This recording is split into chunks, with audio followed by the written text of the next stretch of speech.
Hi, I'm Shannon Berg and welcome to the Communicators Lab.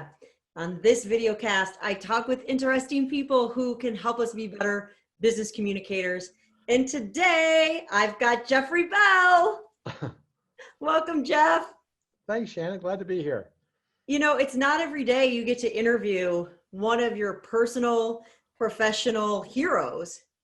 And that's what I get to do today. Right. You taught me at least 40% of everything I know, Jeff.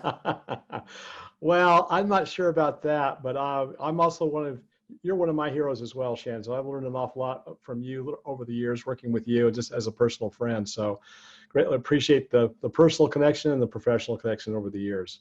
Well, the feeling is mutual. You have helped organizations in some of the most difficult situations an organization can find themselves in, including an active shooter scenario. You worked with the Marysville School District, right? Yeah, yes.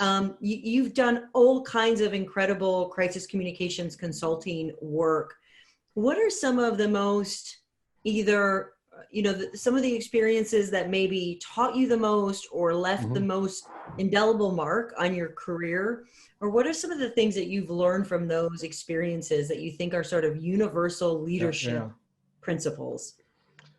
Well, it took me a while to tumble on this truth in crisis communication based on my own experience and watching others go through this. Other companies, organizations go through this, and what made the difference between those that did well and not only survived but really flourished at the other end of this, that came out better, stronger, better organizations, and those that failed. And I found that the universal truth in that is that people that follow their values during a crisis, their organizational values and their personal values, are the ones that shine. And those that follow their instincts are the ones that fail. And when I say instincts, it's like survival instincts. It's like self-interest. So when their personal self-interest as an executive supersedes that of an organization or the people they serve, that's when things fail. So it's all about, how do I protect myself, right, in this situation? I become defensive, I blame other people, I minimize the problem, I look the other way, I hide behind attorneys. All those things are based on just sort of that raw instinct to survive. And your survival instincts are great in the crisis if it's a fire to get out of the building, but after that, they're a disservice to you. So values of telling the truth, being honest, taking responsibility, accepting that responsibility and telling the truth, as hard as it is, people are very forgiving when people come forward with the truth of what happened. Hey, we messed up. We made a huge mistake here, and here's what we're doing to fix it. We're going to be better because of this. So that to me is, I see it every time there's a crisis. It goes one of two ways. They follow their values or they follow their instincts, and the conclusion is pretty obvious. The other thing is, initially in starting the business, ran up a lot of our work work with attorneys because the legal issues are all over these things. And when I first started, attorneys were really super conservative. Don't say anything, right? Because we're really trying to protect ourselves in the courtroom. In the meantime, they're getting, the company's not going to survive because of the court of public opinion. So over time, attorneys that I work with have figured that out, that there really has to be a really strong communication strategy that complements the legal strategy. And the other thing I've had a conversation with attorneys is the word saying you're sorry.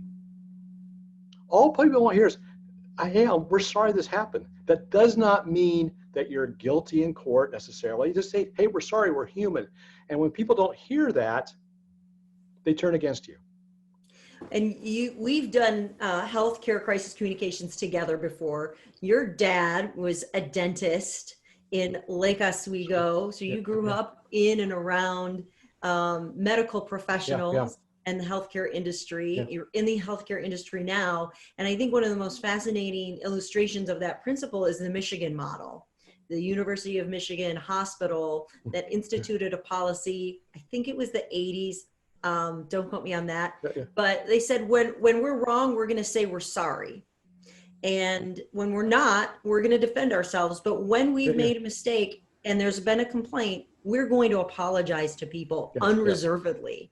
And then what happened? Well, their legal claims and their malpractice claims dropped significantly, and they've been able to maintain that significantly lower rate of medical malpractice suits comparable to the industry. And I think that's why people, a lot of times, they don't want to sue.